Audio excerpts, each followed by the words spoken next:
ഇറാനിൽ പ്രതിഷേധങ്ങൾ കൂടുതൽ പ്രദേശങ്ങളിലേക്ക് വ്യാപിക്കുന്നു. ഇറാനിയൻ സുരക്ഷാ സേന പ്രതിഷേധക്കാരെ കൊലപ്പെടുത്തുന്നത് തുടർന്നാൽ ഡൊണാൾഡ് ട്രംപ് ഇറാന്റെ പരമോന്നത നേതാവ് അയത്തുള്ള അലി ഖംനേയിയെ കൊല്ലാൻ ഉത്തരവിടുമെന്ന് US സെനറ്റർ ലിൻസെ ഗ്രഹാം മുന്നറിയിപ്പ് നൽകി. ഇതോടെ ഇരു രാജ്യങ്ങൾ തമ്മിലുള്ള തർക്കവും കൂടുതൽ മുറുകുകയാണ്.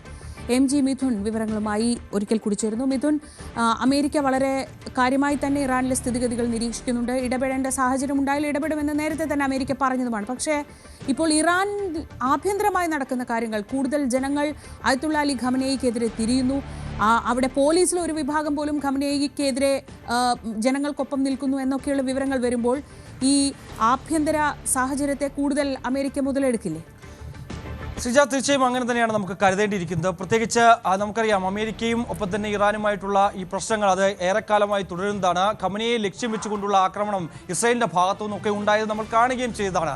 എന്തായാലും ഈ വിഷയത്തിൽ നിരവധി വാദപ്രതിവാദങ്ങൾ തുടരുന്നുണ്ട്. കൂടുതൽ ഈ നയതന്ത്ര തലത്തിലടക്കം വലിയ രീതിയിൽ വിഷയങ്ങൾ വഷളായിക്കൊണ്ട് മുന്നോട്ട് പോകുന്ന സാഹചര്യമാണ്. പ്രത്യേകിച്ച് ഇപ്പോൾ ആഭ്യന്തര കലാപം ഉണ്ടായിരിക്കുന്നു. അത് അടിച്ചമർത്തുന്നതിന് വേണ്ടിയുള്ള ശ്രമങ്ങൾ ഈ ഖമനേയി ഭരണകൂടത്തിന്റെ ഭാഗത്തുനിന്നുണ്ട് എങ്കിൽ പോലും തന്നെ ഓരോ ദിവസം കഴിയുമ്പോഴും അതിൻ്റെ തോത് കൂടി വരുന്നു, ഇതിൻ്റെ പ്രതിഷേധത്തിൻ്റെ അളവ് കൂടി വരുന്നു. കൂടുതൽ ജനങ്ങൾ തെരുവിലേക്ക് ഇറങ്ങുന്ന ഒരു സാഹചര്യത്തിലേക്ക് ഇറാൻ മാറിയിരിക്കുന്നു എന്നുള്ളതാണ്. തുടക്കത്തിൽ 2 ഇടങ്ങളിൽ മാത്രമായിരുന്നു ഈ ഒരു പ്രതിഷേധം ഉണ്ടായിരുന്നുവെങ്കിൽ ഇന്നിപ്പോൾ 11ാം ദിവസത്തേക്ക് ഈ ഒരു പ്രതിഷേധം കടന്നിരിക്കുന്നു. സേനാ വിഭാഗങ്ങളും ഒപ്പം തന്നെ പ്രതിഷേധക്കാരും തമ്മിലുള്ള ഏറ്റുമുട്ടൽ 11ാം ദിവസത്തിലേക്ക് കടന്നപ്പോൾ തന്നെ 31 പ്രവിശ്യകളിൽ ഏതാണ്ട് 29 പ്രവിശ്യകളിലും സമാനമായ രീതിയിലുള്ള ഏറ്റുമുട്ടൽ തുടരുന്നു എന്നുള്ള റിപ്പോർട്ടുകളാണ് അന്താരാഷ്ട്ര മാധ്യമങ്ങൾ നൽകുന്ന വിവരങ്ങൾ അനുസരിച്ച് മനസ്സിലാക്കാൻ സാധിക്കുന്നത്. അങ്ങനെ ഒരു തരത്തിലും ഉടൻ തന്നെ തിരിച്ച് ഈ ഒരു സമാധാനം പുനഃസ്ഥാപിക്കാനാകുമെന്ന തരത്തിലുള്ള ഒരു വാർത്തയും അല്ലെങ്കിൽ അങ്ങനെയുള്ള ഒരു ശുഭസൂചനയും ഇതുവരെയും ഇറാനിൽ നിന്ന് വരുന്നില്ല എന്നുള്ളത് തന്നെയാണ്. അതിനിടയിലാണ് ഇങ്ങനെ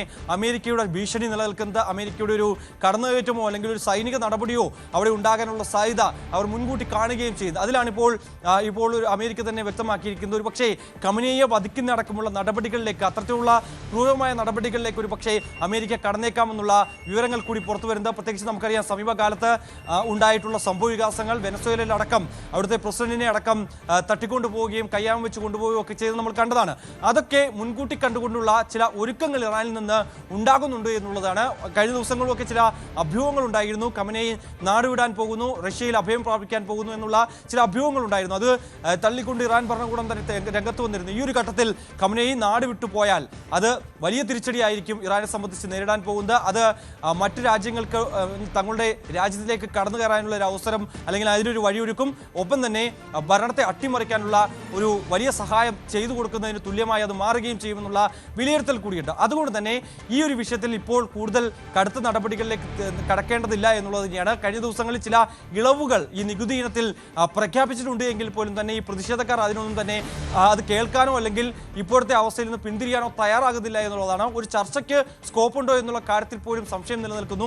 എന്തായാലും ആഭ്യന്തര കലാപം അതിൻ്റെ ഉച്ചസ്ഥായിലേക്ക് കടക്കുന്നു എന്നുള്ളതാണ്. അതിൽ നിന്ന് മുക്തനാവാൻ അല്ലെങ്കിൽ മുക്തയാവാൻ ഇത്തരത്തിൽ ഇറാൻ എന്ന രാജ്യത്തിന് ഇനി എത്രത്തോളം സാധിക്കുമെന്നുള്ളതാണ് നമുക്ക് കണ്ടറിയേണ്ടിയിരിക്കുന്നത്. അതിനിടയിലുള്ള ഈ ഭീഷണികൾ അമേരിക്കയ്ക്ക് പുറമെ ഇസ്രായേലും രംഗത്തുണ്ട് ഇങ്ങനെയൊരു ആക്രമണവുമായി ബന്ധപ്പെട്ട്. അതെല്ലാം മുൻകൂട്ടി കണ്ടുകൊണ്ട് ഇനി എന്ത് തീരുമാനമായിരിക്കും അല്ലെങ്കിൽ എന്ത് നടപടിയായിരിക്കും ഖമനേയിയുടെ ഭാഗത്തുനിന്ന് ഉണ്ടാകാൻ പോകുന്നത് എന്നുള്ളതാണ് ലോകരാജ്യങ്ങൾ ഉറ്റുനോക്കുന്നത്. ശ്രീജ, ശരി. MG മിഥുനാണ് വിവരങ്ങൾ നൽകിയത്.